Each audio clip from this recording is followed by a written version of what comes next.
A paz de Cristo, amados, Deus seja louvado por tudo, porque Ele é o nosso bem maior, Ele é o nosso tesouro, Ele é o nosso quião, Ele é a nossa riqueza.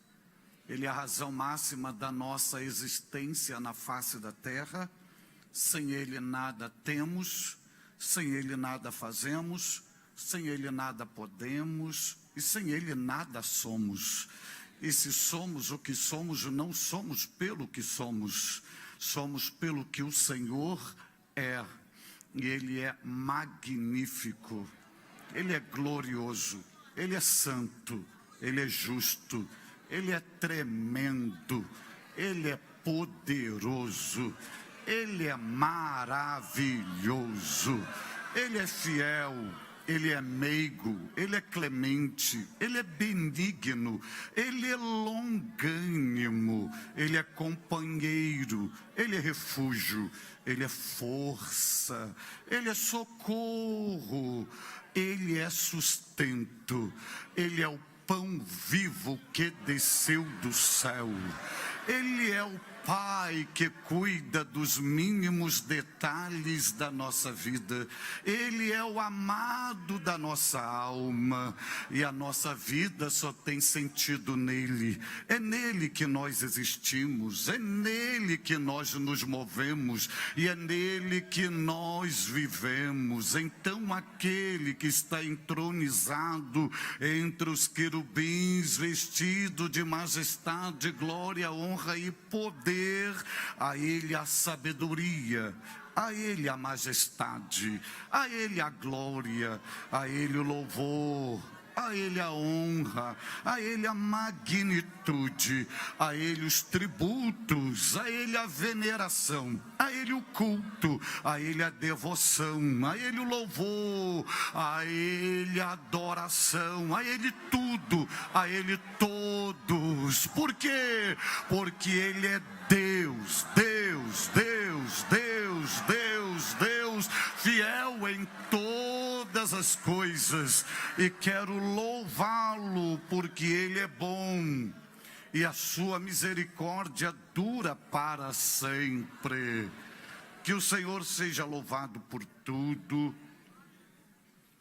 De toda a minha alma externar meu tributo de gratidão ao bom Deus, pela vida, pela família, pelo ministério do líder maior desta igreja, pastor Silas Malafaia, pelo voto de confiabilidade, credibilidade e pela nobreza de abrir seus braços, estender suas mãos sacerdotais e ceder o seu altar para ministrar a palavra de Deus, e como uma gotícula que sou, permitir cooperar com seu honrado, frutífero, digno, meritório ministério. Que o Senhor Deus seja louvado pela vida deste abnegado servo de Deus, um profeta desta última geração que Deus levantou em nossa nação para ecoar a sua voz e por meio dela demolir as fortalezas do diabo, expandir o reino de Deus e hastear a bandeira do Evangelho de Jesus Cristo. Que o Senhor o conserve debaixo do sangue do Cordeiro, que o cerque com miríades e miríades de seres angelical, e que o sustente com as suas potentes mãos, para que nenhum dardo inflamável do maligno venha atingi-lo e possa continuar marchando como bom soldado de Jesus Cristo, pisando na cabeça da serpente e proclamando que Jesus é o Senhor, para a glória de Deus Pai.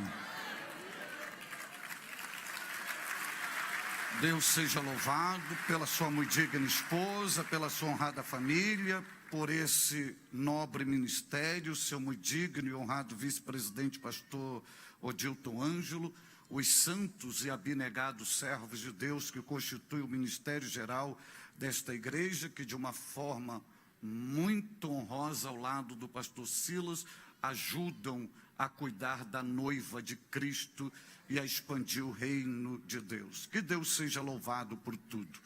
Eu vou usar hoje um versículo muito familiarizado aos senhores, e minha proposta hoje não é falar aos cristãos, mas falar àqueles que ainda não tiveram um privilégio de conhecer Cristo, de ter uma experiência com Jesus. Hoje eu vou usar o primeiro livro da Bíblia Sagrada, o livro do Gênesis, no seu 3º capítulo e no seu 21º versículo. Ou seja, Gênesis, capítulo de número 3 e o versículo de número 21. Gênesis, capítulo 3, versículo 21. Se você o achou, você pode celebrar ao Senhor dizendo aleluia.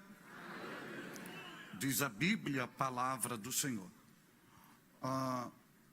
E fez o Senhor Deus a Adão e a sua mulher túnicas de peles, e os vestiu. Amém? Eu sei que você conhece esse versículo, mas se você olhar para esse versículo, tem 2 verbos de ação. E nesses 2 verbos expressam uma ação de Deus. Tem o verbo fazer e tem o verbo vestir. É Deus que faz, é Deus que veste. Nesse versículo hoje eu vou falar um pouco com os senhores e senhoras sobre a projeção do Calvário.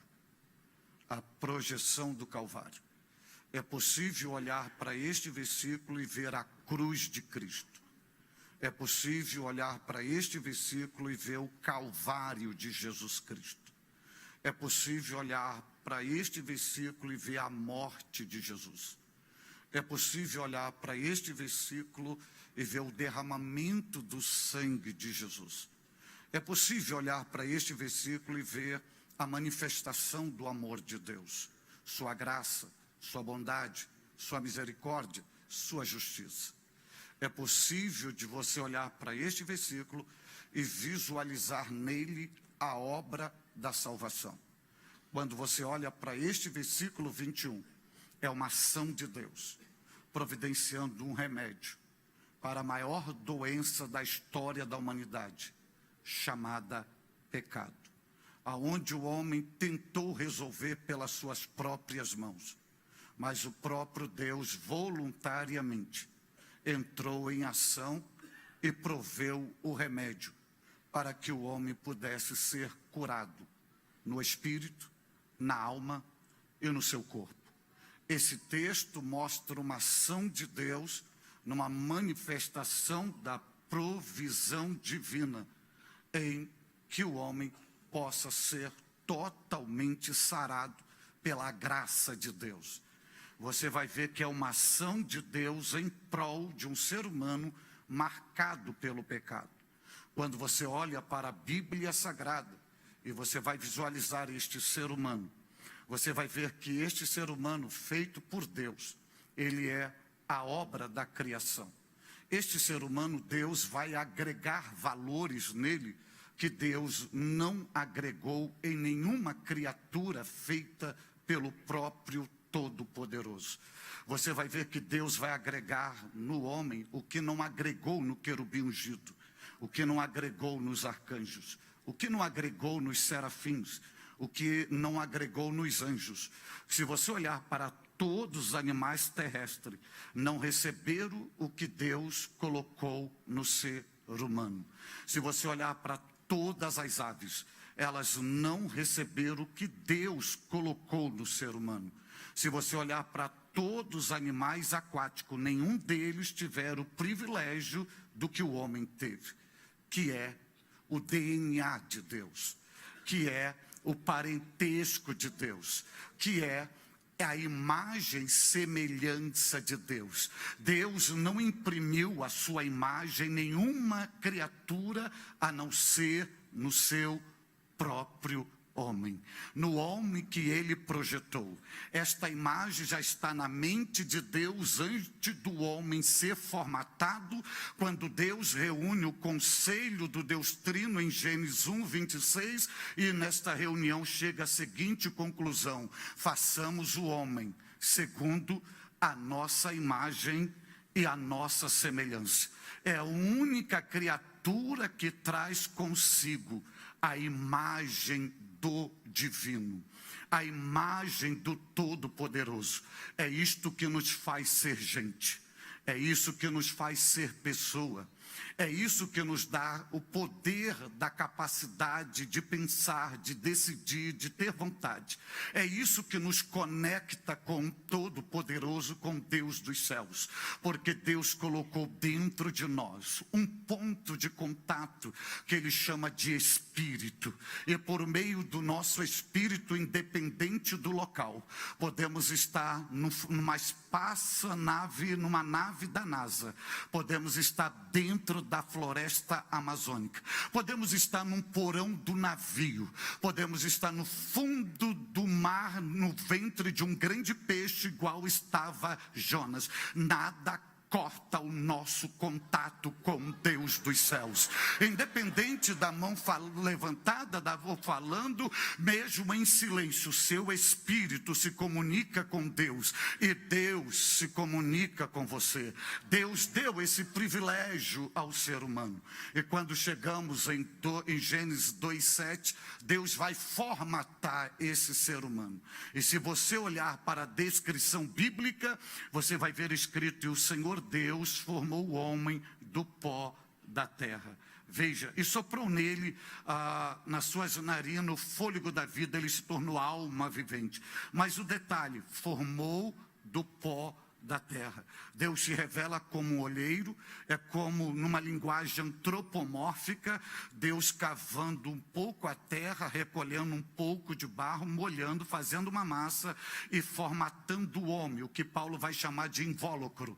Paulo vai chamar de casa terrestre, que na biologia vai chamar de estrutura biológica dividida em cabeça, tronco e membro. Deus faz isso do pó da terra. E Deus, quando faz o primeiro homem, faz com o propósito deste homem ser lavrador da terra. Só que Deus, quando vê o homem formado, Deus vai manifestar a sua graça, vai manifestar o seu amor, vai manifestar o seu sentimento profundo de valorização para o ser humano. Porque você vai ver a partir do versículo 8 do capítulo 2, escrito assim: e plantou o Senhor Deus um jardim no Éden. Você não vai ver escrito: e plantou o Senhor Deus um jardim do Éden. O jardim não é do Éden, o jardim é no Éden. Veja, algo que era para o homem fazer, Deus foi fazer para o homem. Não é o homem que planta o jardim, é o próprio Deus que planta o jardim. Agora, só para você entender, aonde que Deus vai plantar o jardim? Vai plantar em cima do mesmo solo da onde ele tirou a matéria-prima para formatar o homem. E a Bíblia vai dizer que quando Deus planta o jardim no Éden, diz a Bíblia que o Senhor Deus pôs o homem no jardim. O jardim no Éden era o design profético da própria estrutura e da totalidade do ser humano na sua constituição tríplice: espírito, alma e corpo. Quando Deus põe o homem no jardim, Deus está dizendo: olhe para o jardim, porque aqui no jardim você pode se ver.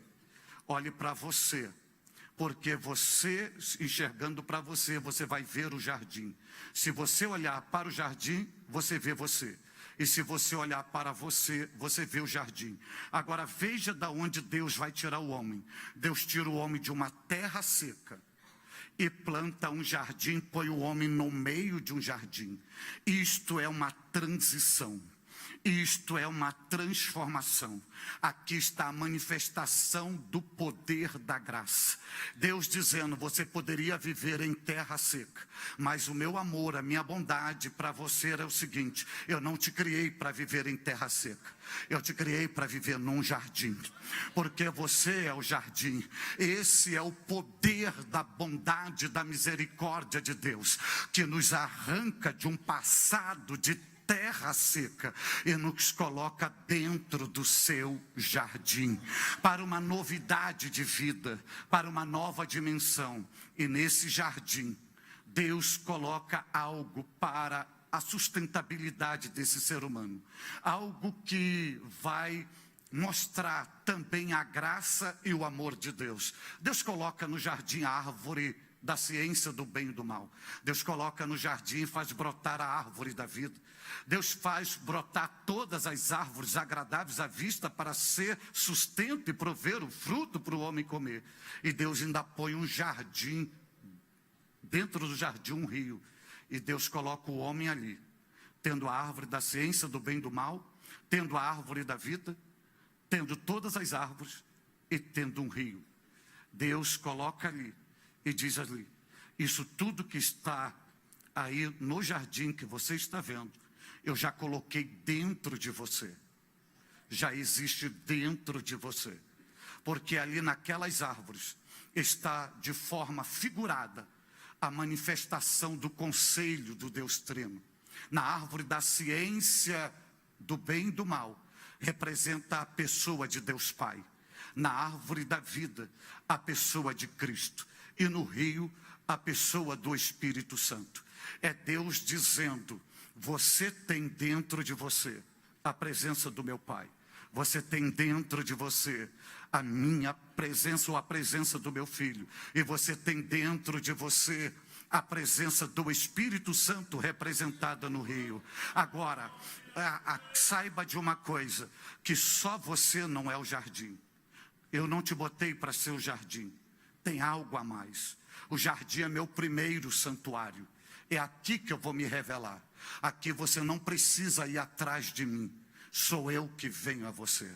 Aqui você não precisa me chamar, porque na hora certa, no momento certo, eu venho aqui ter comunhão contigo. Aqui eu me relaciono, aqui eu me comunico, aqui eu faço a minha interação com você, porque você é a minha imagem, você é a minha imagem. Deus diz a Bíblia que na viração do dia, Deus estava lá. A Bíblia, a prova mostra que Deus não vai em qualquer lugar. Ali é o primeiro santuário de Deus. O primeiro santuário de Deus não é o tabernáculo de Moisés, quando Deus descia no propiciatório em cima da Arca da Aliança, no Santo dos Santos. Ali é o primeiro santuário de Deus, que Deus entrava para se relacionar com o homem, para dizer para o homem, você para mim é muito mais do que um jardim, você é meu próprio santuário. Eu habito dentro de você. Eu habito dentro de você. E aqui eu coloquei todas essas árvores. A árvore da vida representando a mim mesmo. Digo, representando o meu filho. A árvore da ciência do bem e do mal, representando o Pai. E o rio representando o Espírito Santo. E para você desfrutar de tudo isto, eu só vou estabelecer uma lei para você. Uma lei só. E só abrindo um leque aqui. Deus deu 10 mandamentos para Moisés reger a vida dos filhos de Israel, por causa da dureza do coração do povo. Mas no primeiro homem, Deus só deu um mandamento, só exigiu um cumprimento, um princípio: obediência. Eu só quero de você obediência. Eu não quero mais nada de você, só obediência. Tudo aqui é teu, você pode desfrutar de tudo, menos não toque na árvore da ciência do bem e do mal. Deus só exigia obediência. Obediência. O melhor oxigênio no Éden. A melhor alimentação sem agrotóxicos no Éden. Conforto no Éden. Proteção no Éden. Sustento no Éden. Longevidade, Éden. Saúde, Éden. Segurança, Éden. Comunhão, Éden. Tudo no Éden. Tudo no Éden. Mas o homem não soube honrar o que Deus deu e quebrou o princípio da desobediência, negociando sua aliança com o pai com uma serpente. E ao negociar sua aliança com o pai com a serpente, você vai ver à luz da Bíblia que o primeiro casal convivia no Éden. Eram nus, mas não se envergonhavam da sua nudez, porque eles olhavam um para os outros, para o outro, e não viam que estavam nus. Por quê? Porque Paulo vai explicar isso em Romanos 3:23. Todos pecaram e destituídos estão da glória de Deus. Por que que eles estavam nus e não viam a nudez? Porque eles viviam coberto pela glória de Deus. E quem é coberto pela glória de Deus, sua nudez jamais será exposta. A sua nudez nunca será vista quando você é envolvido pela glória de Deus. Mas quando o homem pecou, quebrou a aliança, desobedeceu, a primeira coisa que ele observou é que ele estava nu. Ele perdeu a glória. Ele perdeu a presença. E ele não só perdeu a glória e perdeu a presença de Deus. Ele se tornou herdeiro da morte física. Ele se tornou herdeiro de uma morte espiritual. E tornou-se herdeiro de uma morte eterna. No ato de pecar, o homem morre espiritualmente. O homem morre eternamente. E o homem vai tentar resolver o seu próprio problema, fazendo avental para si de folha de figueira. Querido, avental de figueira só cobre uma parte da frente do corpo, mas não cobre todo o corpo. Um corpo anteriormente coberto de glória, agora só tem uma parte, aonde o homem tenta resolver o seu próprio problema com folha de figueira.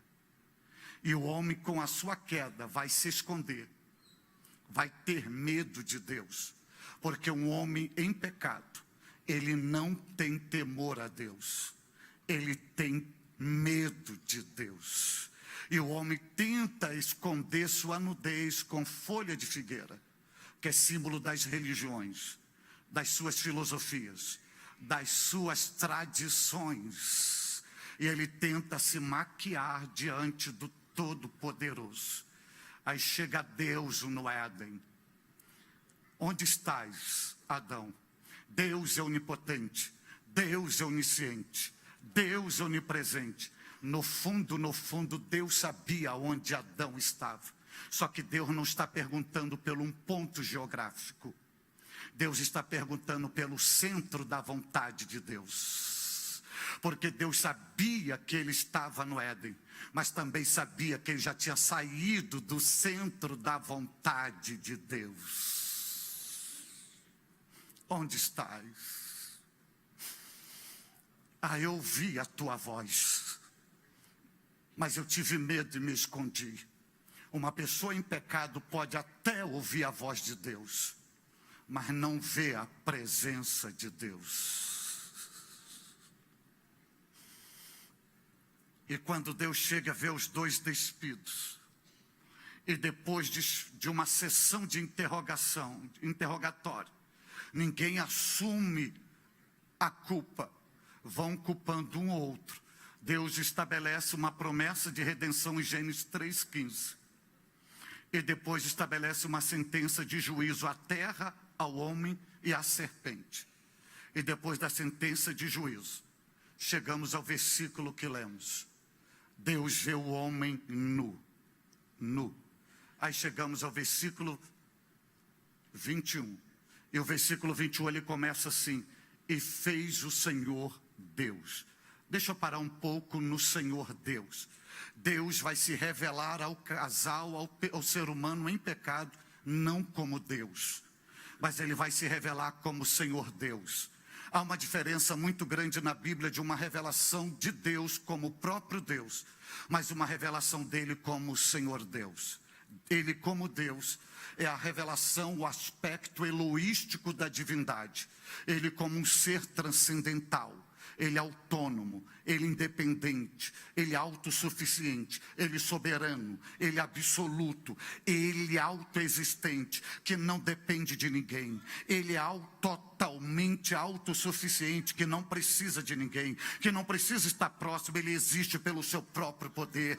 Tudo está nele, tudo pertence a Ele. Ele está acima de tudo, Ele é todo-poderoso, Ele é pleno, Ele é Deus, é o aspecto eloístico. Mas quando vem o Senhor, é o aspecto geovístico, é a revelação redentiva, é o Deus da reconciliação, é o Deus da redenção, é o Deus da restauração, é o Deus que se aproxima, é o Deus que desce, é o Deus que busca, é o Deus que vai ao encontro, é o Deus que estende a mão, é o Deus que levanta, é o Deus que põe de pé, é o Deus que resgata, é o Deus que sustenta, é o Deus que olha para o pecador e diz: eu abomino o teu pecado, mas eu te amo, eu não abro mão de você. Por quê? Porque eu não sou só o teu Criador, eu sou o teu Redentor. Eu não te criei para ser um objeto, eu te criei para ser louvor, e para meu louvor e a minha adoração. Por isso que eu estou aqui. Aí Ele se revela como Senhor Deus, como Redentor. E conectado ao Senhor Deus está o verbo fazer. Veja que o homem tenta resolver seus próprios problemas com as suas mãos, e Deus vai tomar uma iniciativa. E começa o versículo: e fez o Senhor Deus. Salvação não é obra de homem. Você não pode salvar a si mesmo. Você não pode perdoar os seus pecados. A fé que você tem não é sua, é dádiva de Deus. A graça que vem não é de nenhuma instituição, é bondade de Deus. Você não consegue mudar sua história. Você não consegue sair dessa areia movediça existencial. Quanto mais você se mexe, mais você afunda, mais você está sujo. Nada, psicólogo não muda a sua história. Psiquiatra não transforma você. Nenhum sistema institucional muda o seu destino. A única coisa que pode mudar você é uma obra de Deus, é um agir de Deus, é uma ação de Deus. E Deus, por saber que você é ineficaz para se aproximar dele, então Ele faz por você, Ele trabalha por você, Ele opera por você.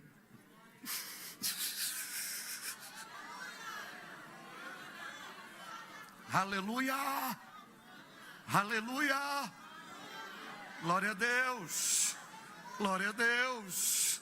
Paulo vai dizer que nele está o efetuar. Então, se você está aqui hoje dizendo aleluia, isso aí não é mérito seu, é porque Ele fez por você. Não é a sua tradição religiosa, Ele fez por você. Até para você dizer que é dele, não foi você que o escolheu. Ele disse: eu vos escolhi a vós, eu vos designei para que vades e deis fruto, e o vosso fruto permaneça. Você não conseguia remover nenhuma imundície sobre você, você não conseguia apagar os seus próprios pecados, mas Ele disse: sou eu que apago as vossas transgressões.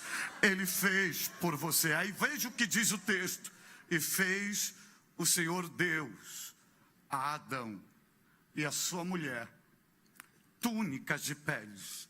Deixa eu parar aqui em túnicas de peles.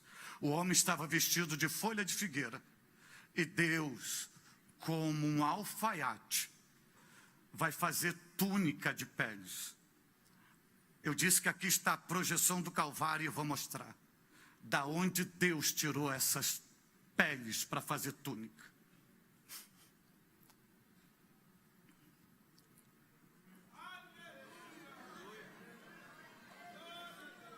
Você não pode tirar de um animal vivo, é crime. Para você tirar as túnicas e fazer a túnica de pele de animal, é do couro de um animal. Esse animal tem que ser morto. Ele tem que ser sacrificado. O sangue tem que ser derramado. E depois dele morto, ele é imolado. Aí ele é tirado, sua pele. Aí você me diz aqui, me mostra o cordeiro aqui. Eu vou lhe mostrar. O cordeiro é a materialização do amor de Deus. Amor não se vê. Amor se sente e desfruta. Mas se você quer ver isso aqui, é o próprio Deus. Não é o homem que está fazendo túnica. É o próprio Deus. E aonde ele vai materializar isso aqui está uma projeção. Na projeção, o Gólgota, o Calvário. Aonde os judeus olham para o meio da cruz, para a cruz central, vê o homem, Jesus de Nazaré. Os soldados romanos olham para a cruz central, vê o homem, Jesus de Nazaré. Pilatos olha para a cruz central, vê o homem, Jesus de Nazaré. Satanás olha para a cruz central, vê o homem, Jesus de Nazaré. Deus Pai olha para a cruz central, não vê um homem, vê um cordeiro.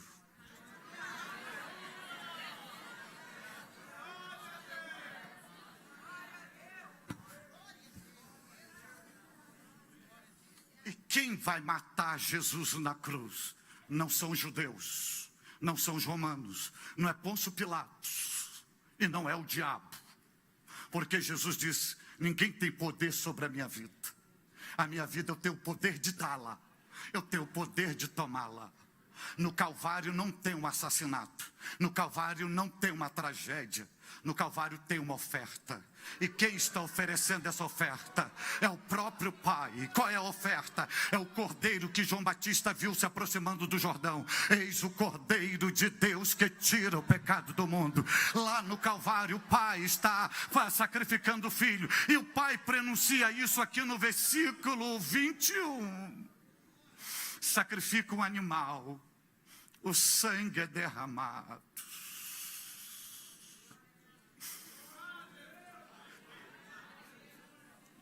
Aleluia! Aleluia! Aleluia! É mostrando para o homem a única maneira de você voltar a viver espiritualmente, eternamente, é por meio de um sacrifício. A única maneira de você voltar a ter comunhão comigo é por meio de um derramamento de sangue. A única maneira de você ser perdoado e limpo diante dos meus olhos é por meio da morte de um inocente. Aí o cordeiro, Deus vai tirar a pele. Só que tem um detalhe, querido. Deus só não tira apenas a pele do animal. Você vai ver escrito que Deus fez túnicas. Enquanto o pecado te leva para ser coberto de folha de figueira, Deus te dá túnicas. A graça te proporciona túnicas. Aleluia! Aleluia! Agora tem um detalhe, como que encerra o versículo 21. Ele começa e fez o Senhor Deus. Mas como encerra o versículo 21? E os vestiu. Isso aqui é a imensurabilidade do amor de Deus. Isso aqui é a profundidade da graça de Deus. Porque Deus poderia ter feito as túnicas e chegar aqui, toma aqui Adão, toma aqui Eva, se vestem. Deus não só fez a túnica e não deu para eles vestirem. Deus foi neles próprio e vestiu. Diz, hoje, a partir de hoje, vocês não andam mais nu na minha presença. Por quê? Porque todas as vezes, a partir de agora que eu olhar para vocês, eu não vou ver a nudez de vocês. Eu vou ver a pele de um cordeiro marcada de sangue sobre vocês. Aqui está, olha só um detalhe. Quando Adão olhava para Eva, já não via a Eva despida. Via a pele de um cordeiro manchado de sangue sobre ela. Quando Eva olhava para Adão, já não via Adão nu, via a pele de um cordeiro marcado de sangue sobre ele. Aqui está uma razão porque Satanás te odeia, porque a grande proposta dele era você estar nu, coberto de folha de figueira, e quando ele olha para você hoje, ele não vê você despido. Não, antes de você dar glória a Deus, não, só me ouça aqui, deixa eu concluir o pensamento para depois você dar glória a Deus. Deixa eu concluir o pensamento. Satanás olha para você hoje, e entre o olhar de Satanás para você e a sua pele, ele não consegue chegar na tua pele, porque entre a tua pele e o olhar de Satanás, há uma cobertura sobre a tua pele, de túnica de cordeiro, marcada pelo sangue, que Paulo vai chamar isso de se revestir de um novo homem, se revestir segundo a imagem de Cristo, se revestido de Cristo. Logo, quando o diabo olha para você, ele não vê você, ele vê Cristo, ele vê o cordeiro. É por isso que você está aqui esta noite, com as suas mãos para cima, o adorando na beleza da sua santidade. Glória a Deus, glória a Deus. E Deus te trouxe hoje aqui para te dizer que se Satanás juntar todo o exército dele infernal e juntar toda a população mundial para trazer o seu passado, para trazer o seu passado negro, para te acusar, para te condenar, nenhuma acusação de Satanás terá legalidade. Por quê? Porque Paulo vai cantar em Romanos 8:33, quem intentará acusação contra os escolhidos de Deus? É Deus que o justifica, é Deus que o justifica. Você está aqui hoje por causa da morte de um homem inocente. Você está lavado, remido, purificado, santificado, comprado, redimido pelo sangue do Cordeiro. Então hoje você pode adorá-lo.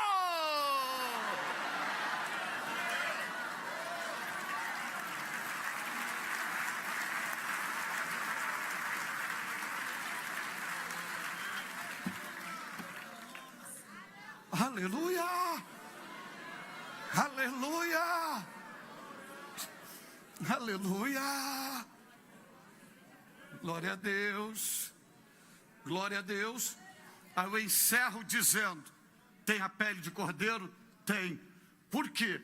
Porque ele removeu a folha de figueira. Deus, o que representa a folha de figueira? Isaías vai dizer, eram os trapos de imundícia que cada um de nós carregávamos na prática do pecado. Deus arrancou os trapos de imundícia e nos vestiu, veste de justiça, veste de retidão, veste de louvor, veste de santidade. E hoje nós estamos aqui com as mãos para cima, adorando o seu nome.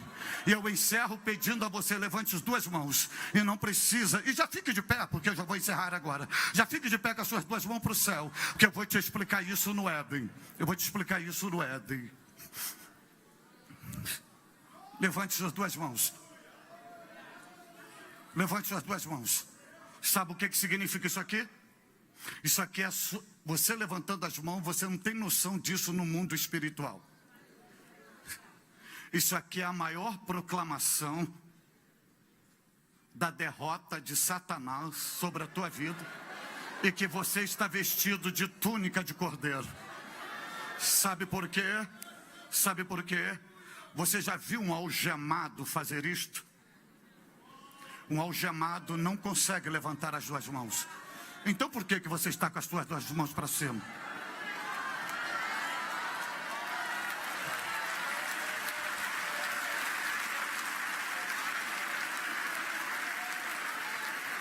Eu disse tudo isso para chegar a você não evangélico, para chegar a você afastado do evangelho, você que perdeu a perspectiva de dias melhores, você que não aguenta mais os algozes da vida, você que foi envenenado pela serpente e você hoje reproduz tudo que a serpente te diz que tem que reproduzir, e você está debaixo de um juízo, debaixo de uma condenação. Você não consegue enxergar dias melhores, só vê uma sepultura sinalizando sua morte, seu final. Mas saiba de uma coisa: há um Deus nos céus que proveu, por meio da morte de um cordeiro, vestes para você ser um novo homem. E Ele te trouxe aqui para lhe dizer que Ele te ama do jeito que você é, que Ele não abre mão de você, que Ele não te criou para o inferno. O inferno não foi feito para você. O inferno foi feito para o diabo e seus anjos. Você foi criado para ser mordomo de Deus, para ser bênção, para ser adorador, para ser mais do que vencedor, para ser cidadão dos céus. Mas para você desfrutar de tudo isso, não depende mais de Deus, só depende de você.